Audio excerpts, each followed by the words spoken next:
Good morning, good afternoon, and good evening. I am so glad to be back in the studio here.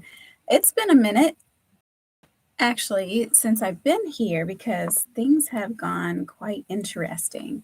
And I've made some connections that I want to share with you. And it's just been amazing to see the way that God is working in this hour and what we're about to come into. So, I'm so glad that you are tuned in today. I'm so glad that you have decided to join me. And what a year. We are now in December, y'all. We're now in December. Can you believe it? I'm so thankful for what God has been doing. I really, really, truly am. And I just know that God has so much planned for all of us here in 2024 as we start to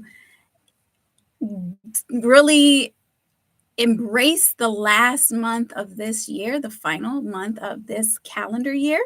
Now, for those of us in the Hebrew calendar, like those of us who follow the Hebrew calendar, we know that the year actually started in October. And so, what's funny is that God's timing is so impeccable.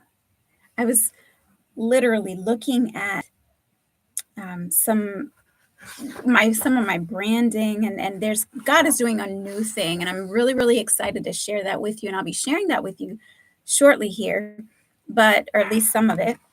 So I've been looking at a lot of different concepts. I've been looking at a lot of different pieces to what God has for me this coming year. And so one of the things that I've been asking him is to reveal the update. And I love my friend Amber. She is a beautiful woman, has some beautiful books. So check out her resources. They're definitely going to be blessing you. And she has quite a beautiful way of thinking through things. And so one of her concepts is getting the update. And God has had me in that place for the time being. And so I've been reflecting on, okay, Lord, what's the update for this coming year as I step into the fullness of where you have me? And so I was reminded just yesterday about the story of the woman with the issue of blood. And actually, this is the second time this week that I heard the story. And I want to go ahead and read that to you and just highlight a few things. I wrote it in my journal. So I'm going to go ahead and read it. It's Mark 5:25 through 34. And once after I get done with the story, we are going to get into the word that I'm hearing for December. So stay tuned, and then how 2024 will play into all of it. So Mark 5:25 through 34. A woman in the crowd had suffered from a hemorrhage or an issue of blood for 12 years, and she had endured much suffering at the hands of many physicians. She had spent all that she had, and she was not helped at all, but instead became worse. She had heard reports about Jesus, and she came up behind him in the crowd and touched his outer robe. Oh, yeah. For she thought, if I just touch his clothing, I will get well. Immediately, her flow of blood was dried up, and she felt in her body and knew without any doubt that she was healed of her suffering. Immediately, Jesus recognized in himself that power had gone out from him and turned around in the crowd and asked, "Who touched me?"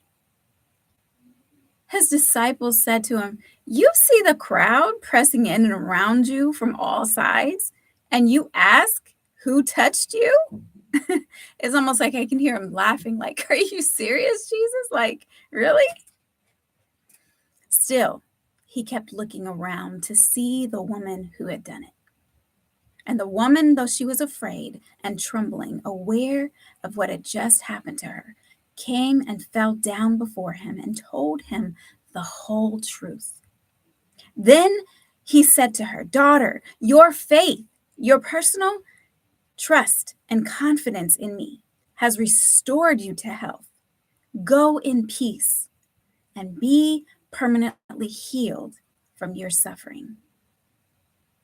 As I was reading this story, it really touched my heart because I remember feeling exactly like this issue, this woman with the issue of blood. It felt like everything I tried to do to make my condition better, it didn't work. It felt like anything that anyone else did to try to help me, it just got worse. And it felt like I had this rubber band around my waist that I could go so far, but then it would snap right back and I'd be right back there, same place that I was before. And it was discouraging. It was disheartening.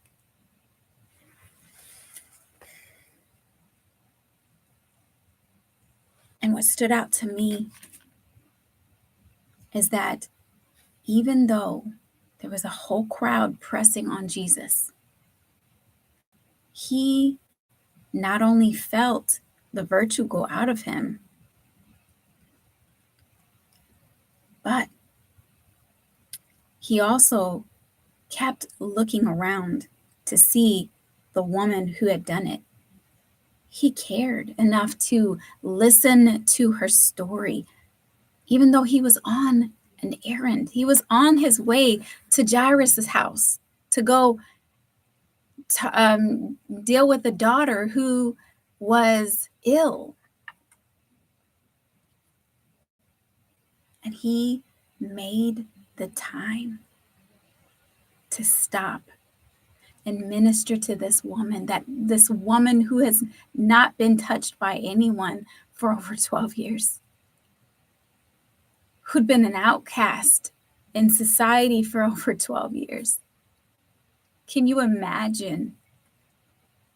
That'd be like, in today's day and age, I don't know, someone who suffered from like bed bugs or something like that, something that, or some kind of a disease or something. I don't know. Can't think of anything right off the top of my head, but something that people just didn't.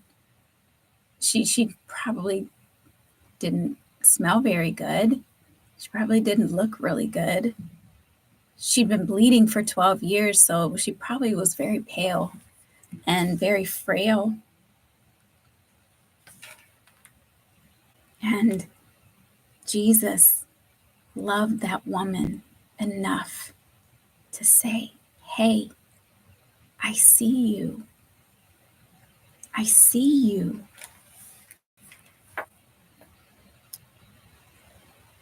And as I was reading the story, my eyes started watering because I felt like that was me. And after I sat with God with this story and asked him about what I needed to get out of it, he said to me, "Yes, daughter, that's why I need you to remember and tell your story. Don't be ashamed of the brokenness that was. I healed it, and you are a living miracle. Share your story, set others free." I have to be honest, very, very honest. I didn't really want to do that. I really did not want to go back and rehash it. And thought it might be more fun to work with the other parts, right? But he keeps bringing me back to this story. And what does this all have to do with our topic today? Well, this woman with the issue of blood, if you go back and look at the first part of it, she suffered not only from the bleeding condition for 12 years, but she also endured much suffering at the hands of many physicians, and she had spent all she had. How many times have you tried, you've gotten up and tried again, only to feel like you're right back in the same mess?